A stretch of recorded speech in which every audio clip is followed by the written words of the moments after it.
ඇමරිකාව විසින් 2019 මැයි 16 වෙනිදා Huawei සමාගම කිසියම් එන්ටිටි ලිස්ට් එකකට නැත්නම් තහනම් ලිස්ට් එකකට ඇතුළත් කරනවා. ඇමරිකාවේ Google සමාගම තියෙන හින්දා Google සමාගමටත් හැකියාවක් නැති වෙනවා Huawei සමාගමත් එක්ක එකතු වෙලා කටයුතු කරන්න. ඉතින් Google නැතුව කොහොමද Huawei ලිස්ට් එකට ගියේ කියන එක ගැන මේ වීඩියෝ එකේදී අපි කතා කරමු.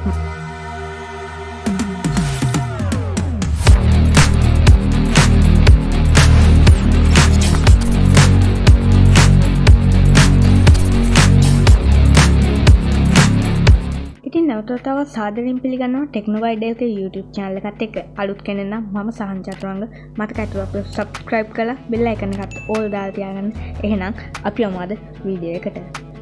ඉතින් Huawei සමාගමට හැකියාවක් නැති වෙනවා ඇමරිකාව දාපු තහනමත් එක්ක ඇමරිකාව ඇතුළේ තියෙන මොනම සමාගමක් එක්කවත් කටයුතු කරන්න. ඉතින් Google සමාගමත් එක්ක Huawei සමාගම මාස 3න් 3ට යාලක තියෙන තහනම දික් කර තමා ගියේ. ඉතින් වර්තමාන 2020 විතර වෙද්දී එයාලා ඒක නවත්තලා තියෙනවා. ඉතින් Huawei සමාගම ඊට පස්සේ එයාලට GMS නැත්තම් Google Mobile Service නැතුව එයාලට ඉස්සරහට යන්න වෙනවා. ඒකින් හින්දා Huaweiලා එයාලටම කියලා mobile service නිර්මාණය කරන්න ගත්ත app gallery වගේ තවත් ගොඩක් දේවල් එයාලා නිර්මාණය කරලා ගත්තා.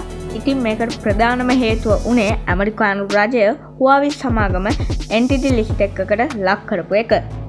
ඉතින් 2020 පස්සේ launch වෙන ගොඩක් Huawei phone වල අපිට Play Store වෙනුවට බලා ගැනීම හැකියාවක් තියෙන app gallery කියන app store එක.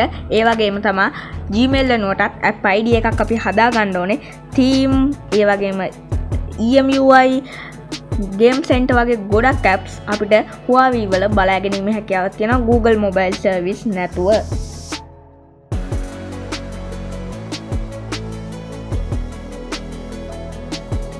ඉතින් Huawei සමාගමයි Google සමාගමයි අතර මොකක්ද වුනේ කියලා ඔයාට සරල හරිය අවබෝධයක් ගන්න ඇති. පුළුවන් වෙන්න ඇති කියලා මම හිතනවා. ඉතින් මෙච්චර වෙලා වීඩියෝ එක බලුවත් ස්තුතියි. වීඩියෝ එක හොඳයි නම් අනිවාර්යෙන් ලයික් එකක් දාන්න. වීඩියෝ එකේ තියෙන අඩුපාඩු ඔයාගේ අදහස් කමෙන්ට් කරන්න. ඒ වගේම තවත් යාළුවෙකුට ෂෙයා කරන්න. subscribe කරපු නැති නම් subscribe කරන්න. එහෙනම් අපි ගිහිල්ලා ඊළඟ වීඩියෝ එකෙන් හමු වෙමු. goodbye.